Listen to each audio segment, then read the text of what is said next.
Hey friends, djdurosai here. Hope you all are staying creative.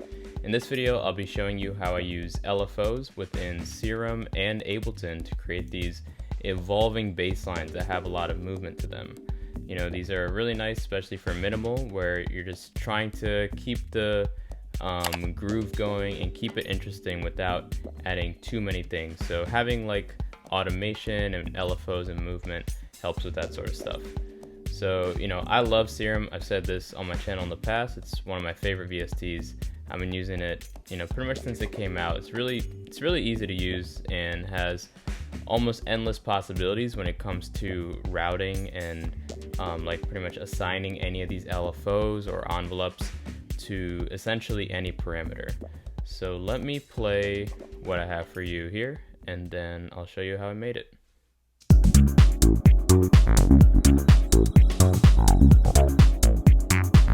And this is the sound, by the way, from Serum.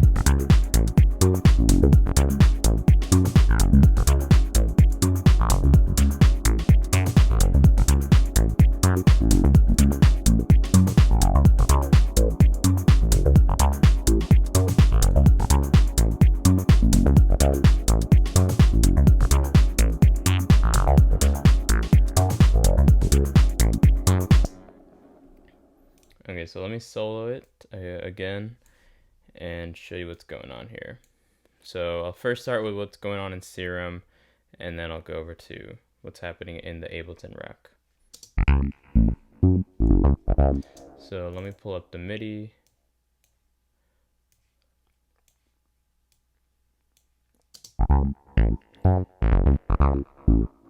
So the MIDI is pretty simple. It's just this like 1-bar pattern essentially, and I have both the oscillators on. Got just a sawtooth wave on oscillator 1, and then this profit wavetable on oscillator 2. This is pretty much like kind of a combination of a sawtooth and a sine wave, a little bit in between. They're both just on unison, on mono, because you know it's a bass. Don't really want too much stereo in this. And so the main movement really comes from the filter. So there's two filters happening here. There's this low pass filter that's within Serum, and then we got this other low pass filter that's within, you know, Ableton. So this filter is being modulated by these these 4 LFOs. So this envelope right here, in case you don't know, in Serum, this envelope is the amplitude envelope, so it's your normal ADSR for the volume.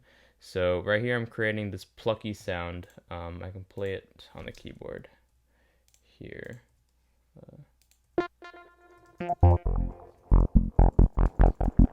And I'm going to turn all this off too.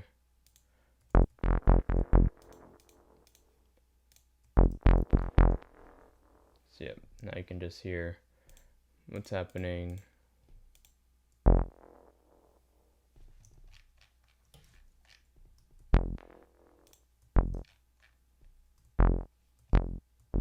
There we go. Okay, so I've turned off all the effects. So now we just have Serum. So this is creating this plucky sound. As you can see, it's modulating the volume to be quickly decaying from its highest point down to, you know, negative infinity dB. And then these 3 LFOs are modulating the filter all in different ways. So this LFO 1 is modulating the filter slightly positively. So on this, you know, you can adjust it positively or negatively, or you can have it where it's doing it for on both sides. This one is just on the positive side, so it's about like right here ish.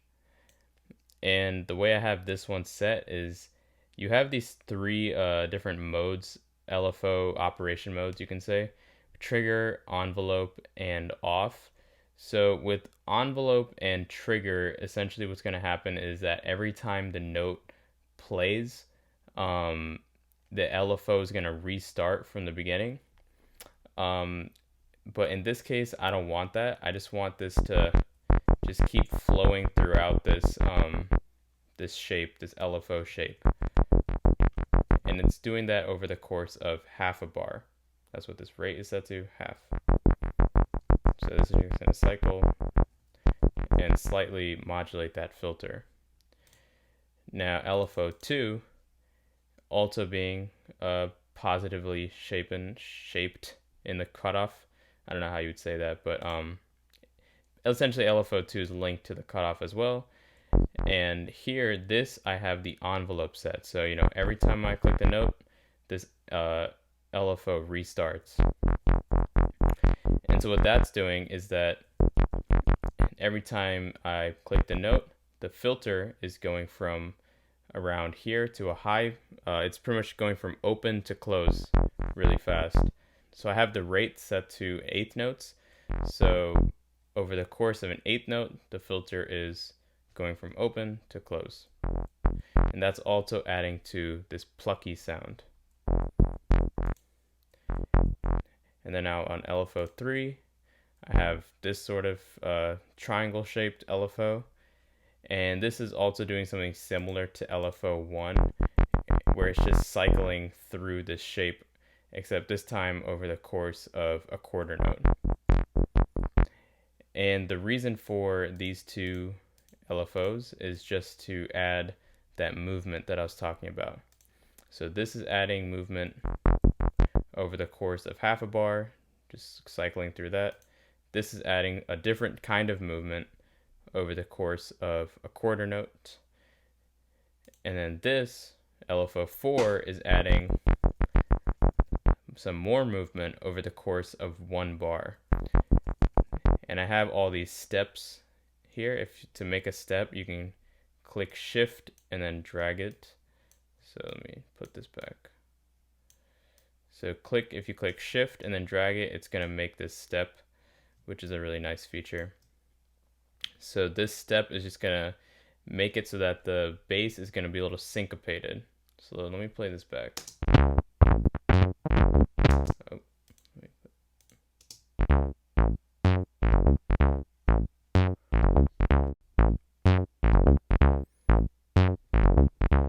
So with this LFO, I'm making this sort of percussive rhythm because over the course of a bar, you have this being divided into 16 steps. So these are essentially 16th notes that it's playing in this step pattern.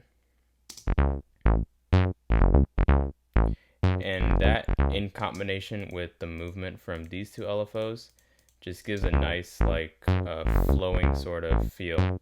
Obviously right now it doesn't sound very good because I don't have all the other effects on, but we're slowly starting to get there. So that's pretty much what's happening on this side. Also have another filter over here, just a little low pass. Honestly, this is kind of unnecessary because it's like at 7,000 hertz, so it's not really doing too much. It's not really doing anything at all, to be honest. So forget that filter. So yeah, so that covers the Serum side. So let's move on to Ableton. So the first thing in the Ableton chain is this LFO tool. This is just the Max for Live plugin that now in Ableton 11 is just part of the stock standard plugins.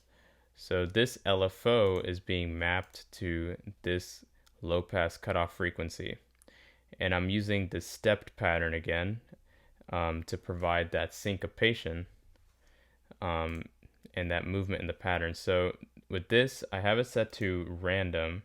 So random is going to give me that step pattern, and then I have the rate set to 1/8 notes. So every 1/8 note, it's going to be a random step. So because it's random, it's definitely going to have all this movement to it. It's never going to repeat, which is a really nice thing. And I also have this filter set pretty high, so it's really emphasizing the part that it's on in terms of where the cutoff filter is. So you get this nice resonancy, spacey, weird spectral sound.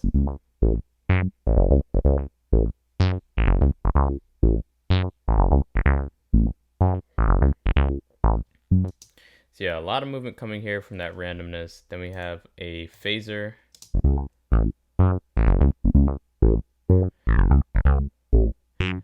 Again, just adding some more movement. So I'm setting the rate here to 4 bars.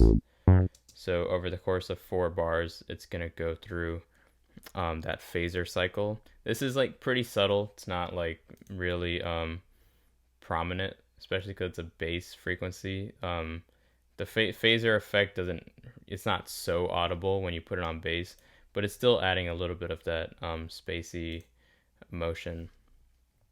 Then this is nothing, there's nothing really here. And then we got this echo. Just a little bit of the stereo delay. I have the left side set to 33%, so we have a nice ping pong effect kind of thing. It's not ping pong, but you know, it's going back and forth between your ears in a way. And then I have the delay high pass. And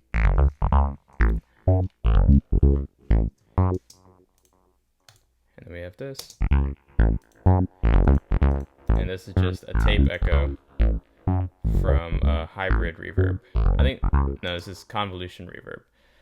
This is part of Ableton 11. I just got Ableton 11, so I've been trying out a lot of these new reverbs and echoes. It's pretty cool. I like this one a lot. The spring tape one adds a nice like sort of backing ambiance.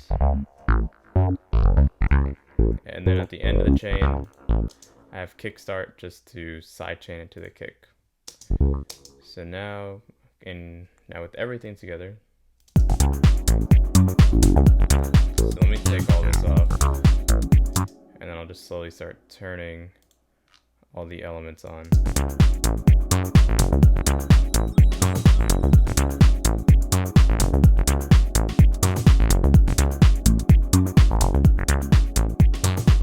I really love this combination of LFO and EQ8.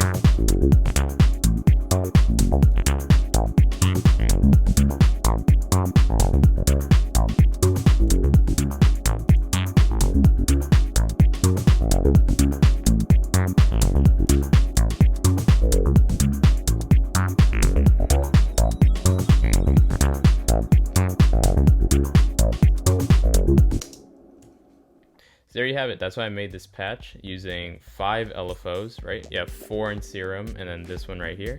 So 5 LFOs plus phaser flanger, and then of course echo and reverb to create this very moving, evolving bass line. So hopefully that inspired some cool creative ideas, because LFO is a really powerful tool. This one in Ableton's pretty good, but there's other ones out there like LFO tool, which is made by Steve Duda, who also made Serum. I think there's another Max for Live LFO tool. I forgot what it's called, but I remember seeing it. But that was also it was like pretty much in a more advanced version of this standard LFO.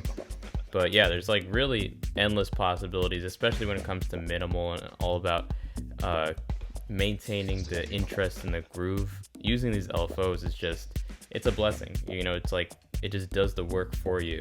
So anyway, hope you all enjoyed this video. Please don't forget to like, comment, subscribe, and enjoy the rest of your day or night or evening or whenever it is. Alrighty, peace.